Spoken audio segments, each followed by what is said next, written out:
Poda, TQ Poda.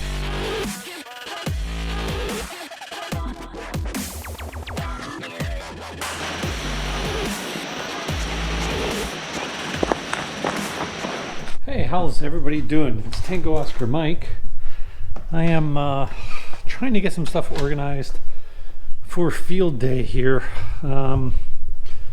Getting stuff in the truck. I got a bunch of errands to do before field day starts, which is still a couple days away. We had a power outage the other night, and our power was out for 17 hours. I got 4 gas cans I got to get refilled. I actually keep 6 on hand in my shed, and the reason for that is I have a lawnmower, log splitter, chainsaw, weed whacker, brush cutter. All those things take gas. So what I do is I fill them up and I put them in order along the wall, and I just rotate them as I use one. I use about 3 gallons of gas to cut my grass because we have, as you can see before, I have a pretty big yard, front yard, everything to cut. So I use a lot of gas. So I keep a lot on hand, and it just works out that if we have a power outage, I have gas on hand to run the generator. If I had, my generator ran for 17 hours and I used about 5 gallons of gas, probably closer to 4 to be honest. So with the gas that I have, I can run the generator for a long time. Now, if we were expecting a really long power outage, if they said, hey, the power's not going to be on for a week, we don't have to run the generator all the time. We could shut it off at night, turn it back on in the morning, that kind of thing. I would love to put in a big battery bank to supplement the solar power, but I was talking with Dennis, who runs the Handom Thoughts podcast, and we were just running through the numbers and how big of a system you would need to match what my generator could do for 24 hours. And it would be massive, and it would cost more than another generator. So I'm not going to worry about that. Me and my wife are talking about getting a whole home generator. My next door neighbor got one, runs on propane. She loves it. It's all automatic. She doesn't have to worry about it. My wife, when we lose power, I've got to wheel the generator out, plug it into the house, flip. There's manual transfer switches and switch it over. So she doesn't want to do that. And I understand. It's not her thing. But yeah, just loading some stuff, trying to organize my boxes in the back of the truck here.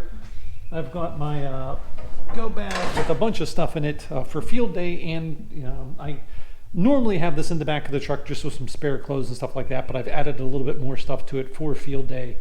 Those boxes contain truck parts, whether it being the hitch for my truck, tow rope, a shovel, a big tow strap. Trying to think what else is in there. Some gloves. The other box has a bunch of ham radio stuff. There's coax connectors, paracord, all that stuff. And I put some more stuff in there for field day. And I've got so much crap for field day. I took on the challenge of our club president can't make field day this year. So I kind of said, well, I'll take over and I'll try to organize it a little bit. So that's one of the club's coolers. These are signs that they have for the club. My club is Wacom Washington Amateur Communications. Signs to put up. I'm trying to organize some spare antenna wire. I've got to put some folding tables back here. Some more coax. I also have the trailer to finish getting ready and figure out what all's going in there. The trailer does have a storage bin on it, so I can put some stuff in there. I know I'm going to run out of room here. I have to go to the store and buy all the food for field day, and then I've got to put a crock pot and a griddle and everything, because I'm cooking too. So everything's going to be going in the truck. So my truck's going to be overloaded for field day. I mean, it's really going to be full by the time I'm all said and done. But that's what field day is. This is behind the scenes before field day. I've got bags and packs. I'm taking my KX2 just so I can do WinLink email during field day. Get some bonus points for doing that. But I'm taking my other radio, which is an FT857, for the person running the GOTA station because they don't have a radio that they can use, or all their radios are nice mounted in a really nice rack system, and he just doesn't have a 100-watt radio he can use. And I really don't either. That FT857 is the only 100-watt radio I have, but I'll be using other radios that the club owns for field day, and that should be interesting to see. I'll be filming up there too. So, but yeah, lots to do. Field day, it's going to be crazy. I know the next couple of days are going to be really hectic. I've got to run a bunch of errands tonight. Crazy. As you can see, I'm putting together some other stuff. My sleeping bag, my tent, taking the tarp too, just in case we need it. I'm taking my spare throw line bag. The field we're in is surrounded by trees. So we might be able to run antennas out into the trees to give us more space in the field and separate the antennas a little more. We have a lot of this stuff when me and my wife used to camp all the time, go on mountain bike trips and go camping. This is a nice cook set. It's got a pan, a couple of pots, cups, plates, and bowls and stuff. I'll probably throw that in the truck in case we need it, in case somebody wants to make something that doesn't have utensils or something like that. But yeah, it's crazy, and I'm trying to think of everything that I need to take and everything I need to get done, and it's a little overwhelming. I have a big checklist of what's going on. I'm going on site Friday night because we're getting a truck from the county, and the county only works during the day, weekdays of course. So towards the end of the day Friday, they're going to bring a new truck up there. It's a 4-wheel drive portable command vehicle. They have a really big truck called 92-2 that they use every year, that they would let us use for field day, and it's huge. It's a multi-million-dollar truck, tons of technology. But they've got this small truck that isn't quite finished yet. They're still working on installing stuff in it, but they're going to bring that, and along with that, they're going to bring the big generator we always use. The county provides this big generator. And these are things that would happen in a real emergency. If the county needed us to go somewhere, they would be supporting us as well. And we can't thank them enough. Washington County has been great to ham radio. We help with events and other things going on. We did the Run for Alex, which is a charity event. I got a message that there's another race that wasn't on last year, a Labor Day 5K in downtown Washington, PA, is on, so we'll be supporting that. So some more field day prep. I went over to the club trailer and dug these power supplies out that we're probably going to need. I cleaned them up the best I could. The trailer that my club lost our radio room a few years ago, and everything was put into a utility trailer and towed out, and it's been sitting on one of our other club members' property. And that's the first time I've been in it. I know some other people have been in it once or twice, but we kept a bunch of stuff and put it in this trailer, and I think most of that stuff is ruined now. This stuff had all kinds of corrosion and stuff on it. At least it looks like the metal's getting destroyed. Probably the trailer probably gets hot and cold. There's probably some condensation inside that trailer. There's mouse poop all over the inside of that trailer, and so I assume all the books and stuff that are in there, and all the little stuff like that is probably chewed all to hell. But so I cleaned these up and I tested them. They're both putting out, this one's putting out 13.8, this one's putting out 13.4. So now I have a nice bucket of water, and these are some cables. This big long extension cord, heavy duty extension cord, was in the storage container on the crank up mast trailer, which was full of condensation when I opened it up. Everything in there had been wet. There was mold everywhere. And if you look, you can see that there is mold all over this. And then there's two what looks like maybe 50-foot LMR 400 cables, maybe 3 there. So I have a bucket of water, and I'm going to scrub and try to wipe these cables down to get the mold off. I think I mentioned before, I developed a very severe mold allergy a couple years ago. I get shots, so I'm not nearly as allergic as I was, but I don't want to take any chances, so I'm going to clean this stuff and then dump the water out and everything. But yeah, so I'm going to scrub this stuff and continue field day preps.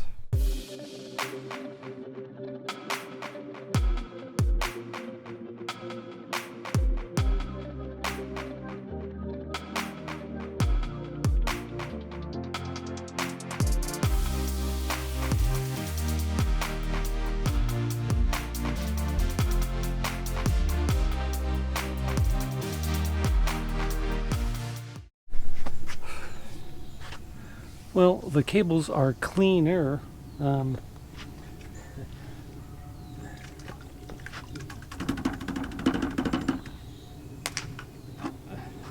know if you can see, but that water is black. Dump this into the drain here.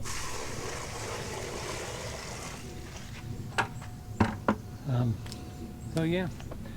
So again, a little bit of cleanup and cables should be good. I'm worried that maybe the jacket, maybe the cables actually got corroded while they were inside there. But I don't have a way to test them, so I'm just going to coil them up and we'll try to use them. And if we have problems, then we'll know. But they're not cut or anything. They look fairly new. I don't think they're super old. So I think it's a matter of now that the dirt's off the outside, I tried to make sure I didn't get any in the connectors on the end, and I'll spray some contact cleaner in there. But now to coil them up. And with short cables like this, you really don't have to do anything special. Coil it over, you can just flip this around a few times, and you really don't have to do any special technique or anything, because this one's so short. It just coils up pretty easy there. But actually, it's got a booger in it, so we'll see. Let's make sure this is nice and good. It's got some glue or something on it.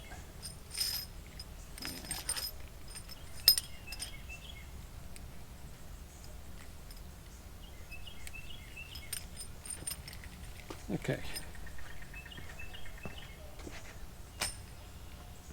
My father was a career electrician, and I've been wrapping extension cords up ever since I was, in high school, helping my dad on electrical sites. We would, on the weekends, I'd go to school all day in high school, and then I was prisoner to slave labor on the weekends with my father, rewiring people's houses or doing something like that. So. We'll try to do the cable with this. You kind of just play it by ear. You start your first loop, see how the cable wants to go. But typically then, your first loop goes over and your next loop goes under. So if you reach down, pull it up and make a loop. This one doesn't want to go yet, so I'm just going to keep going this way. Let's get this going here.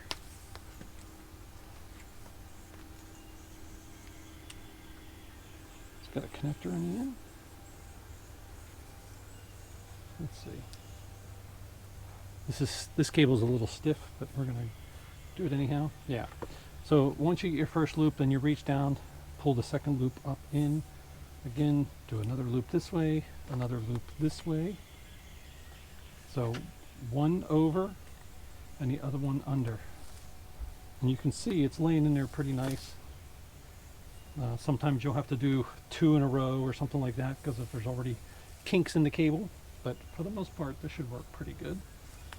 I do this with long antenna wires too if I don't have a winder, but it helps keep the cable from kinking up. You see how this cable, as it's pulling in, it's got those loops in it. This helps prevents that too. So I went over with that one. Let's go under with this one.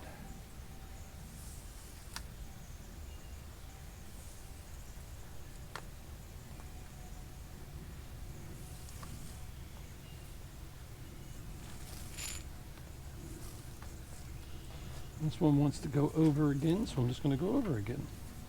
And then we'll try going under. There we go. Over, under.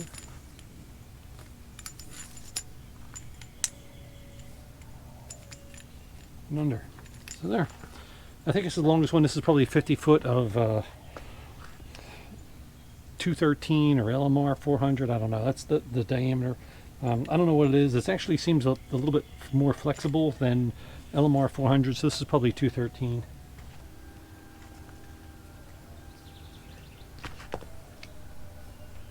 Oh.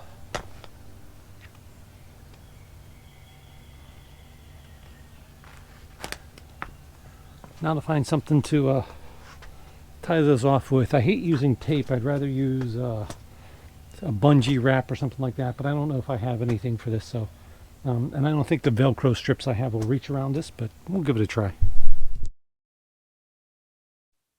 Tango Oscar Mike.